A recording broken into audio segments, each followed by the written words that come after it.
Hello नमस्कार। मैं मुकेश कुमार आपका अपने यूट्यूब चैनल मुकेश में इस पर स्वागत करता हूँ। तो चलिए शुरू करते हैं आज की क्लास। और आज की क्लास में हम पढ़ने वाले हैं बहुत ही खूबसूरत सा टॉपिक जिसका नाम है मास पॉइंट थ्योरम, जिसको हम मास पॉइंट ज्योमेट्री भी बोल सकते हैं। आपकी जो इच्छा है वो बोल सकते हैं, ठीक है। मास पॉइंट थ्योरम क्या होती है? मास का मतलब हम फिजिक्स में पढ़ते हैं कि मास का मतलब क्या होता है। मास का मतलब होता है द्रव्यमान। मास का मतलब क्या होता है? मास का मतलब होता है द्रव्यमान, ठीक है। फिजिक्स में आपने पढ़ा होगा सेंटर ऑफ मास, ठीक है।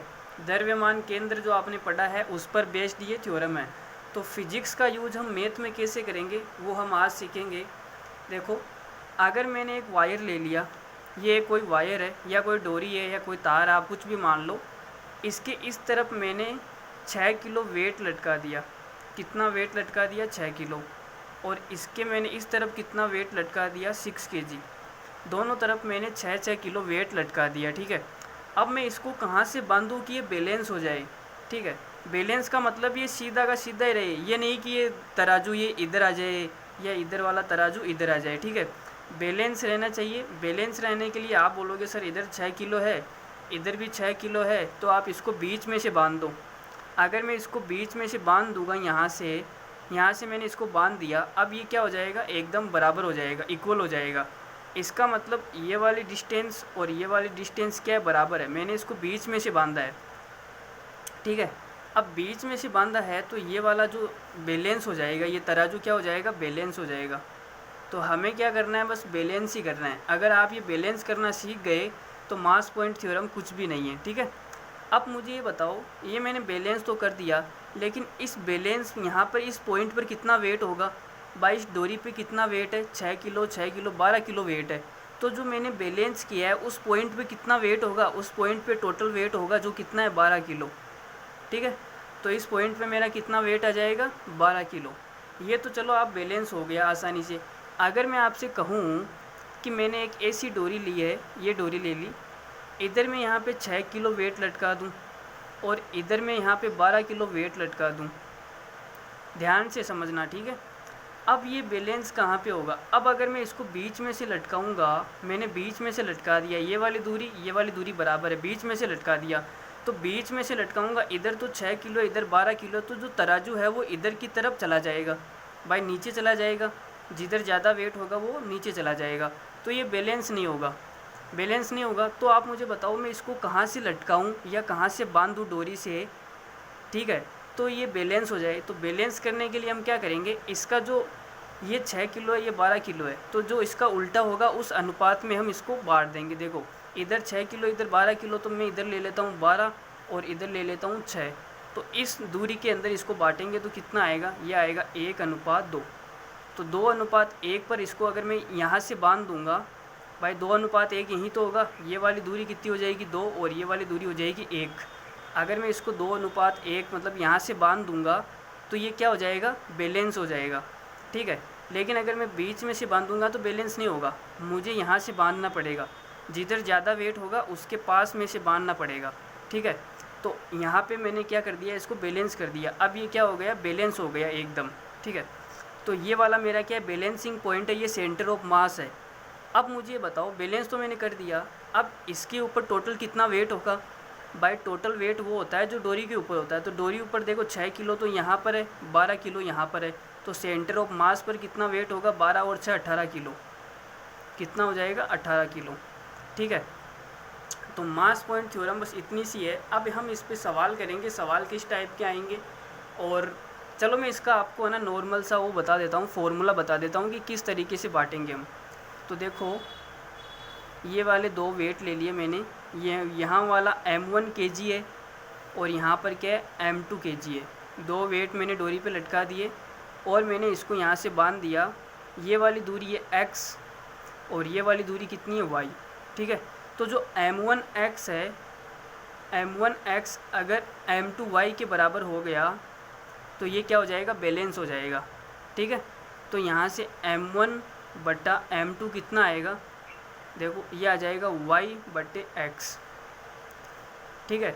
तो जो इनका अनुपात होता है, इनका वेट का अनुपात, वो दूरी का अनुपात का क्या होता है? उल्टा होता है। ये एक दूसरे के उल्टे होते हैं। अगर मैं आपसे कहूँ कि इधर मैंने 8 किलो वेट लटका दिया और इधर मैंने 40 किलो वेट लटका दिया, तो इसको मैं कहाँ से बांधूँ कि ये क्या हो जाए, बैलेंस हो जाए। तो इधर 8 किलो इधर 40 किलो, तो इनका अनुपात कितना आएगा। आप बोलोगे सर 8 एकम 8 और 8 पंजो 40, 1:5 आएगा। तो मुझे यहाँ से इसको उल्टा बांधना पड़ेगा, 5 और 1 के अनुपात में बांधना पड़ेगा, तभी ये क्या हो जाएगा, बैलेंस होएगा। तो ये वाली दूरी कितनी होगी 5 और ये वाली दूरी कितनी होगी 1, तभी ये क्या होगा, बैलेंस हो पाएगा। ठीक है। अब इधर से आप देख लो 8 पंजो 40 और 40 एकम 40, m1x और m2y बराबर है ना, इधर मैंने किया है देखो, तभी ये बैलेंस हो पाएगा। इतनी सी चीज़ अगर आपको समझ में आ गई तो हम आगे सवाल की तरफ बढ़ते हैं। चलो एक एग्जांपल के थ्रू मैं आपको और समझा देता हूँ। देखो फ़ोन की लाइट भी ऑफ हो गई भाई। चलो देखो, अगर मैं कहूँ कि इधर मैंने यहाँ पे 40 किलो वेट लटकाया है और इधर मैंने यहाँ पे 20 किलो वेट लटकाया है, ठीक है, तो इसको मैं कहाँ से बांधूँ, या मतलब बांधने वाला जो पॉइंट है वो किस अनुपात में इस लाइन को बांटेगा। ठीक है, तो बांधने वाला पॉइंट मैंने मान लिया यहाँ पर है।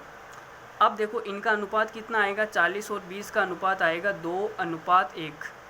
तो इसको ये किस अनुपात में बांटेगा, 1:2। बस इतनी सी बात क्लियर है। तो यहाँ पर हम आगे चल सकते हैं। और जो यहाँ पर सेंटर ऑफ मास पर टोटल मास होगा वो कितना होगा, 40 और 20 कितना हो जाएगा, 60 kg। टोटल कितना हो जाएगा, 60 kg। ठीक है। चलो पहला एक खूबसूरत सा सवाल आपके सामने प्रस्तुत करता हूँ।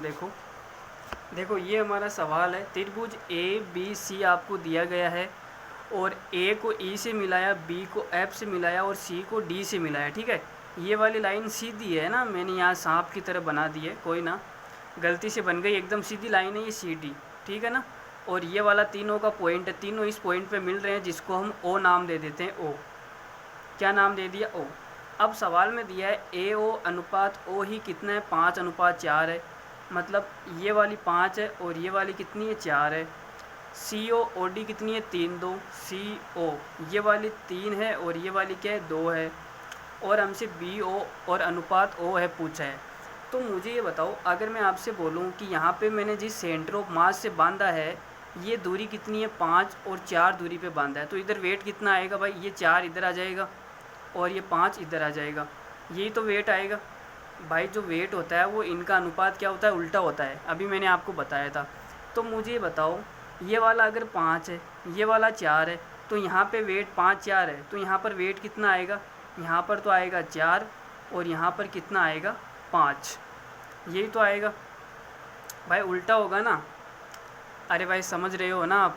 चलो देखो, अगर यहाँ पे 4 है और यहाँ पे 5 है, तो इसके सेंटर ऑफ मास पे टोटल वेट कितना होगा, 9, तो यहाँ पे वेट आएगा 9। ठीक है।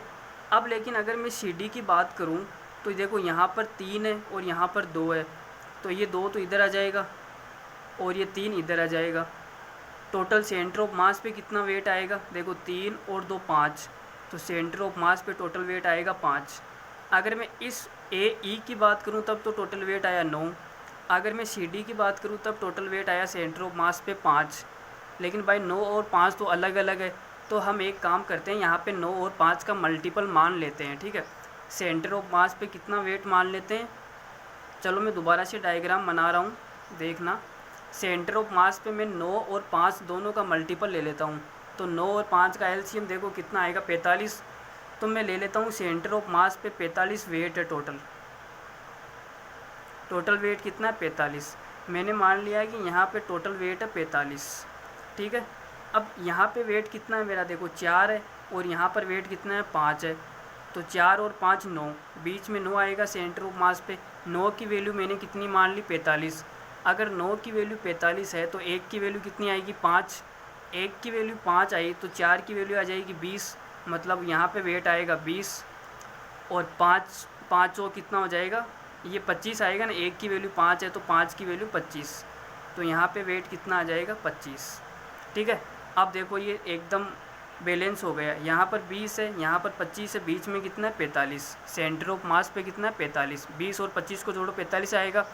चलो जी ठीक है, आगे देखते हैं।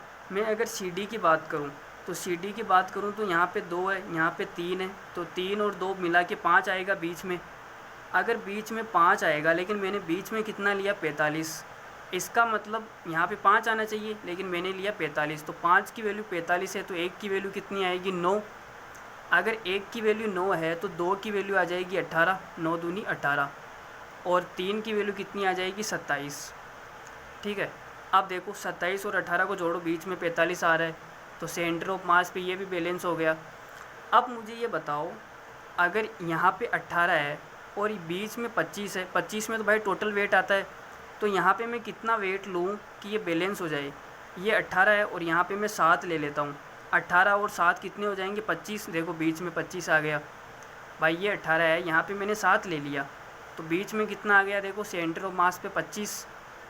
भाई बैलेंस करने के लिए यहाँ पे 7 ही लेना पड़ेगा। अगर मैं यहाँ पे 10 ले लेता हूँ तो 10 और 18 28 हो जाएंगे, लेकिन बीच में तो 25 है, तो 25 में से 18 घटा दिया, कितना बचा 7, तो इधर ही वेट कितना आएगा 7। अब आप यहाँ पे देखो, इस वाली लाइन पे देखो, इस वाली लाइन पे अगर यहाँ पे 7 है, यहाँ पर बीच में सेंटर ऑफ मास पे 45 है, तो यहाँ पर मैं कितना लूँ, तो आप बोलोगे सर यहाँ पे आप ले लो 38। कितना ले लो 38, 38 और 7 कितना हो जाएगा 45, 45 आ गया। अगर आप ऐसे नहीं निकालना चाहो तो ऐसे निकालो, देखो यहाँ पे 20 है और यहाँ पे 18 है, तो बीच में कितना आएगा बैलेंस करने के लिए, 20 और 18 को जोड़ दो, 38 ही आएगा, तो टोटल कितना आ गया 38। ठीक, अब हमसे पूछा क्या है बी और ओ एफ, तो देखो ये वाला पॉइंट बी है, देखो ये बी है, ये ओ है, ये एफ है। ठीक है, तो अब ये वाला वेट कितना आ गया हमारे पास में, ये वाला तो आया 7 और ये वाला कितना आया 38। अगर मेरे पास में ये वेट आ गए तो मैं दूरी आराम से निकाल सकता हूँ। दूरी का रेशियो क्या होगा, वेट का उल्टा। अगर ये 7 है और ये 38 है तो ये वाली दूरी हो जाएगी 38 और ये वाली दूरी हो जाएगी 7। ठीक है, तो अब देखो बी ओ अनुपात ओ एफ कितना आ गया 38 अनुपात 7, तो यहाँ पर मेरा आंसर कितना आ जाएगा 38 अनुपात 7। तो उम्मीद करता हूँ ये सवाल सबको समझ में आ गया होगा। इस प्रकार का हम 2-3 सवाल करेंगे, आप टेंशन मत लो। ये समझ में नहीं आया तो अगला समझ में आ जाएगा, अगर अगला भी नहीं आया तो उससे अगला आ जाएगा। ठीक है, जाएगा कहाँ सवाल। तो चलो अगला सवाल देखते हैं। देखो ये बढ़िया सवाल है, उससे भी अच्छा सवाल है ये तो। उसमें 3 लाइन थी लेकिन इसमें तो 2 ही लाइन है। ठीक है, तो ये उतना हार्ड नहीं बनने वाला है। देखो एक जी, ये कोई त्रिभुज एबीसी आपको दिया गया है। ए को मैंने डी पॉइंट से मिला दिया और बी को ई से मिला दिया, और जहाँ पे ये कटती है उसको क्या नाम दे दिया जी। ठीक है, अरे ये कोई मीडियन वगैरह वो नहीं है, ये कोई माध्यिका नहीं है। ठीक है, आप ऐसा कुछ सोच लो, ये डी पॉइंट है जिसको नॉर्मली मैंने डी से मिलाया है बस, और ये ई पॉइंट है जिसको मैंने बी को और ई को मिलाया है। ये कोई नहीं तो माध्यिका है ना कुछ और है। ठीक है, ना कोई परपेंडिकुलर है, कुछ भी नहीं है। आप ज़्यादा दिमाग मत लगाना। ठीक है, तो देखो ए जी अनुपात जी डी कितना, देखो ए जी और जी डी 3 4। यहाँ पे देखो ये वाली लाइन 3 है और ये वाली कितनी है 4 है, 3 अनुपात 4 है। आगे देखो भाई, अब यहाँ पे देखो मैं एक बात लिख रहा हूँ, ये 3 है और ये 4 है, तो यहाँ पे टोटल वेट कितना आएगा मुझे बताओ। यहाँ पे वेट उल्टा हो जाएगा, यहाँ पे 4 आ जाएगा और नीचे वाले पे 3 आ जाएगा।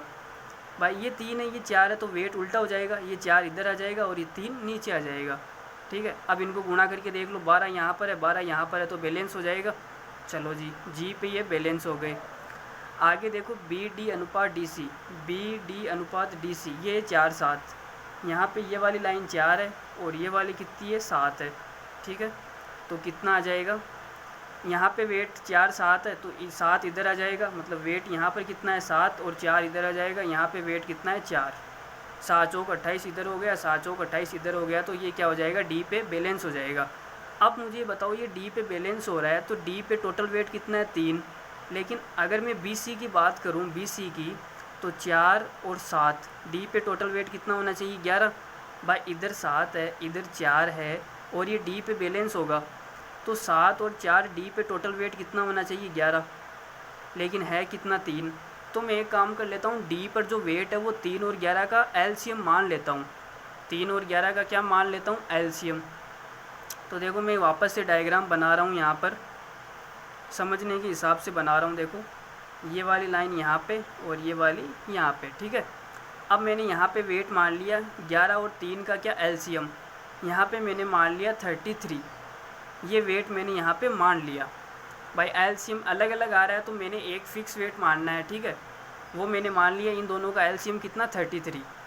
अब देखो यहाँ पे वेट कितना है 4 है और यहाँ पे वेट कितना है 3 है, लेकिन मैंने 3 की जगह कितना मान लिया 33।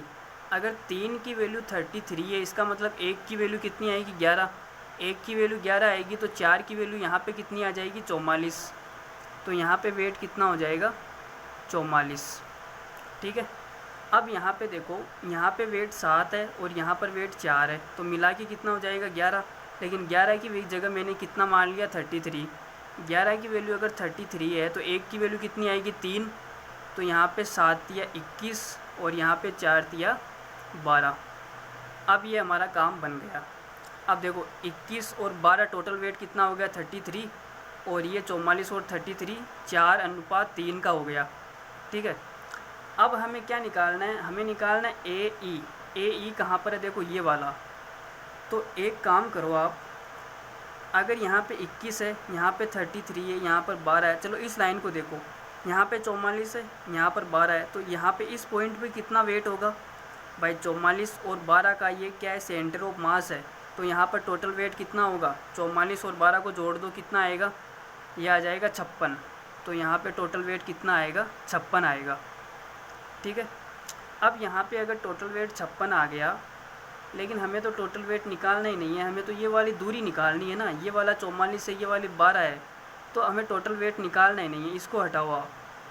टोटल वेट तो निकालना ही नहीं है ना, हमें तो दूरी निकालनी है। ये वाली 44 है तो ये 44 दूरी यहाँ पे आ जाएगी, ये 12 ऊपर चला जाएगा, मतलब ये दूरी कितनी आएगी 12। इसका मतलब अगर ये दूरी 12 है, 12 की वैल्यू हमें सवाल में कितनी दे रखी है 24, तो 44 की वैल्यू कितनी आ जाएगी 88, और यही क्या है सवाल का आंसर है। भाई हमें वेट तो पूछा ही नहीं है ना, हमें तो दूरी पूछी है कि भाई ए और ई के बीच की दूरी 12, तो और सी और ई के बीच की दूरी कितनी हो जाएगी 44। भाई ये वेट का उल्टा ही तो होगा, दूरी क्या होती है वेट की उल्टी, अगर इधर 12 है तो दूरी इधर 12 आएगी, अगर इधर वेट 44 है तो दूरी इधर 44 आएगी, ताकि ये गुणा करने पे क्या हो जाए बैलेंस हो जाए। 44 को 12 से गुणा करूँगा, 44 को 12 से गुणा करूँगा तो बैलेंस हो जाएगा। ठीक है। तो 88 क्या इस सवाल का करेक्ट आंसर है। चलो अगला सवाल लेते हैं। ये सवाल तो बिल्कुल ही लल्लू था, इसमें तो कुछ था ही नहीं। चलो फिर भी एक सवाल और कर लेते हैं आपकी खुशी के लिए। देखो त्रिभुज ए बी सी आपको दिया गया है, जिसको यहाँ पे डी से मिला दिया और इसको एफ से मिला दिया और कटान बिंदु को नाम दे दिया ओ। क्या नाम दे दिया ओ। ठीक है। अब आपसे दिया है कि बी डी और डी सी का अनुपात 2:1 है। देखो बी डी और डी सी, ये वाला 2 है और ये वाला दूरी कितनी है 1 है। अब ये वाली 2 है तो इधर मास कितना हो जाएगा 2 और इधर मास कितना हो जाएगा 1, और 2 1 मिला के बीच में कितना आ जाएगा 3। ठीक है। जैसे जैसे सवाल में बोला है वैसे वैसे हम इसका पोस्टमार्टम करते चलते हैं। हमें सवाल में बोला था ये दूरी 2 1 है, तो इधर मास 2 आएगा और इधर 1 आएगा, बीच में 2 और 1 3 मिला के आ जाएगा। ठीक है। अब देखो ए ओ अनुपात ओ डी 4 1 है। ए ओ डी ये वाली दूरी कितनी है 4 है और ये वाली दूरी कितनी है 1 है, तो ऊपर मास कितना आएगा 1 और 4 नीचे आ जाएगा, तो इधर मास कितना आएगा 4। ठीक है। अब डी पॉइंट पे मास 4 है और डी पॉइंट पे मास 3 है, तो भाई अलग अलग कैसे हो सकता है। तो मैं एक काम करता हूँ 4 और 3 का एलसीएम मान लेता हूँ। तो देखो चलो नया डायग्राम बना देता हूँ मैं आपके लिए।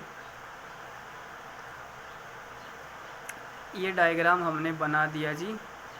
देखो अब यहाँ पे डी पॉइंट पे 4 और 3 का एलसीएम कितना होता है 12। मैंने मान लिया यहाँ पे वेट कितना है 12। ठीक है। अब पहले मैं इसकी बात कर रहा हूँ, यहाँ पे 1 है, यहाँ पे 2 है, तो बीच में कितना आएगा 3, लेकिन 3 की जगह मैंने कितना माना 12। 3 की वैल्यू अगर 12 है तो 1 की वैल्यू 4 आएगी, 1 की वैल्यू 4 आएगी, तो देखो यहाँ पे 4 आ जाएगा और यहाँ पे कितना आ जाएगा 8 आ जाएगा। भाई 1 और 2 का रेशियो है ना, तो 4 और 8। ठीक है। तो बीच में कितना हो गया टोटल 12 वेट हो गया। अब यहाँ पे देखो 4 और 1 का रेशियो है, यहाँ पे कितना है 4 और यहाँ पे 1 का रेशियो है, तो 4 और 1 मिला के टोटल कितना हो जाएगा ये, अच्छा टोटल तो 5 यहाँ पे आएगा, वो तो सॉरी अगर यहाँ पे 1 है और यहाँ पे कितना है 4, देखो ये दिया है ना यहाँ पे 1 और यहाँ पे 4, लेकिन 4 की जगह मैंने कितना मान लिया 12। इसका मतलब 1 की वैल्यू कितनी आएगी 3, तो यहाँ पे वेट कितना आ जाएगा, यहाँ पे वेट आ जाएगा 3 और यहाँ पे आ गया 12। ठीक है। अब जी हमारा सवाल हो गया एकदम लल्लू। देखो ये वाला 8 है और ये वाला 3 है, तो बीच में यहाँ पे मिला के टोटल कितना आ जाएगा 11। भाई 8 और 3 कितना होता है 11। और कौन सा निकालना है हमें, और कोई सा भी नहीं निकालना, हो गया बस। चलो देखो पूछा क्या क्या है।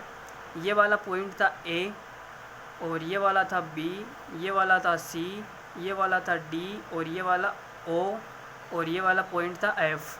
ठीक है, सवाल में हमें पूछा है ए एफ अनुपात एफ सी, ए एफ और एफ सी। अगर इधर वेट 3 है तो ये दूरी हो जाएगी 3, अगर इधर वेट 8 है तो ये वाली दूरी हो जाएगी 8। दूरी का रेशियो क्या होता है, वेट का उल्टा। 3 8 है तो दूरी हो जाएगी 8 3। ठीक है, तो ये वाला अनुपात कितना आ गया 8:3। चलो जी, हमें एक सवाल का आंसर तो मिल गया 8:3। अगला देखते हैं BOOF। अगर इधर वेट 4 है तो ये वाली दूरी होगी 4, अगर इधर वेट 11 है तो ये वाली दूरी हो जाएगी 11। ठीक है, तो हमारा आंसर क्या आ जाएगा BO/OF 11:4, 11:4। ये जी हमारा दूसरा सवाल का आंसर भी आ गया। ठीक है, तो उम्मीद करता हूँ कि मास पॉइंट थ्योरम आपको समझ में आई होगी। और मास पॉइंट थ्योरम समरूपता वाला जो चैप्टर है ना, ये सवाल जो मैंने आपको करवाए ये समरूपता से भी हो सकते हैं। सिमिलरिटी पढ़ेंगे हम, उससे भी ये सवालों को करेंगे, उनसे भी हो सकते हैं। लेकिन मुझे लगता है कि मास पॉइंट थ्योरम उससे भी कहीं ज़्यादा आसान है। इसमें कुछ करना नहीं होता, इसमें टोटल वेट रखा और दूरी रखी, चलो ये हमारा अनुपात आ गया। ठीक है, तो सिमिलरिटी से करने की बजाय आप मास पॉइंट थ्योरम सीखिए। मैंने बिल्कुल धीरे धीरे पढ़ाया है, एकदम आसान लैंग्वेज में समझाने की कोशिश की है। फिर भी अगर नहीं समझ में आया तो आप वीडियो को दोबारा देखिए, 2 बार देखिए, 3 बार देखिए, जब तक ना समझ में आए तब तक देखिए। ठीक है भाई, जब तक सामने वाला हाँ नहीं बोल दे हम तब तक उसके पीछे पड़े रहते हैं। तो सेम वहीं पे यहाँ पे करना है, जब तक ना समझ में आए तब तक इसके पीछे पड़े रहो। ठीक है, तो मिलते हैं अगली क्लास में। और अगली क्लास में हम क्या पढ़ेंगे, अगली क्लास में हम पढ़ेंगे कॉन्ग्रुएंसी। ठीक है, तो आज के लिए इतना ही, और मिलते हैं अगले वीडियो में। तब तक के लिए टेक केयर, धन्यवाद। और शेयर करते रहिए भाई हमारे चैनल को, हमारे भी थोड़े से हेल्प हो जाएगी। ठीक है, और पसंद आ रहा है तो आप लाइक करते रहिए। चलो बाय बाय, धन्यवाद, थैंक यू वेरी मच।